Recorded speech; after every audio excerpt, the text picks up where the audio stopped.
we'll get through that as quickly as possible. The Macy's Kings area has become an eyesore and attracts criminal activity. What ideas do you have to attract new business to North Ogden and also prevent the current Smith's project from becoming a similar problem when it is vacated? Mr. Uri, for 2 minutes.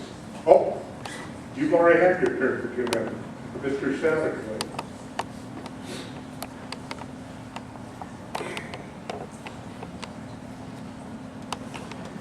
Well, I will speak to this more generally because I have a real interest in the economic development of the community. I'm not interested in large box stores coming into the community because City Council becomes beholden to the large box stores because they provide a lot of tax revenue. But I think there's a middle ground there where we can develop the corridors going out 2600 and we can develop going down Washington Boulevard, provide a business-friendly atmosphere. I applaud the council who voted to lower the disproportionate fees for businesses. I think we need to do more things to make the business signs more, the rules more attractive to businesses so that businesses want to come to our community and do business. To specifically address the two areas, I think we do that by doing the things I've just mentioned. Encourage a climate for good business development, a climate for the rules and regulations that make businesses want to come to our community and do business. Businesses that come in and take over buildings and these areas that we talk about as being blighted will improve those areas. That is what we want. And I think there's a benefit to the community to having businesses that will make things more convenient for citizens in the community because we won't have to travel to Riverdale to get everything we need. There will be some traveling we'll have to do for big box stores, but I think that's the kind of balance that we do in order to keep the kind of community that we want and make it a great place for us to live. Mr. Russell, for a minute. I agree with what was said there, and as far as that, the old DJ Plaza, for you old North Ogdenites who know that, the efforts that the Economic Development Committee is doing can't really be spoken out loud. They can't do that because of speculation that would occur, but we need to be actively involved with that. That's one of the parcels, and in fact ought to be one of the leading ones that we could do something with. Would we have to offer the same kind of incentive that we had to with the Smith store? And that might be part of the equation. We'd have to look at that and see what it would do and what the payback is and the return on any kind of investment like that. I'm not opposed to that. I'm not wanting to go out and sell those things necessarily. As far as the Smith's building is concerned, that's a risk. But the nice thing about that risk is Smith's owns it and it's right next door to them. They have an incentive, as does the city, to fill that building, and I think we ought to actively help them and work with them to do that so that we can find a nice medium-sized store that could come up there that we would like. Mr. Swanson, for a minute. When I first heard about the Smith's Marketplace coming, I had the concerns about the building that they would be vacating becoming like the old Kroger building down on 12th Street that's been vacant for as long as we've lived here, the 8 years that we've been here, and thinking, that would be horrible in our city. When I found out that Smith's also owns that building, then I thought, well, isn't that wonderful?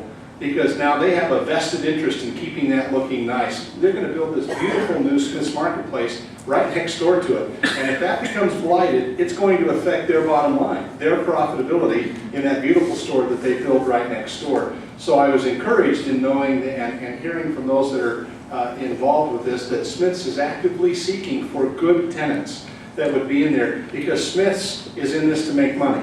And when they have a good tenant in that building, it helps them make more money. I think the Kings area could possibly be an RDA where we use some of the incentives there to help redevelop that area. Mr. Taylor, for a minute. And economic development is something I strongly support as well for the city. When I first had gotten elected, I worked with some of the business leaders to propose the Economic Development Committee in North Ogden, as we didn't have anything that was focusing on economic development, and I've been part of that for the last few years. I think for the Kings and Macy's area, the best way, we just need to use a redevelopment agency, an RDA program, which is a tool the state's given to cities to redevelop some of those older areas, and there's some tax benefits to provide some incentives to the business without it coming right out of the city's coffers. So that would be my approach there. And I think we need to take a strategic approach with it. Of course, the old-fashioned way of just calling businesses, but also going to some of the conferences where a lot of cities and businesses meet, or at these trade shows for businesses that are looking to expand. They don't always just Google, find me a good city. A lot of times that's at a trade convention they meet. Mr. Bigler for a minute. Before I was sworn into office, I read through every city ordinance there is, and there are many. I read through every business ordinance that we have in our city, and I took every one of them that I thought was restrictive to the success of businesses, and I put them aside. And then I started bringing them to the city council meetings, about 3 per meeting, to send to the planning commission. Some that were too restrictive. You couldn't have advertising on the side of your business vehicle overnight in a parking lot, even though you own the property. Because then it's against the business advertising laws. I said, why not? And they said, well, they're just trying to advertise. I said, of course they are. Why shouldn't they be able to? They want them to park behind the business in the dirt. And so we started getting rid of these restrictive ordinances. The big, huge disproportionate fee that they charge businesses extra, as far as the old council goes, I was the only one that voted against that. Leeds was over $1,000 a year. I mean, it's not on top of the business license fee. I believe if you treat businesses right, they'll flourish, and then that will help us with our tax base. We don't have to put our hand on top of them. Mr. Yuri? I don't think I can disagree with what's been said tonight on that subject.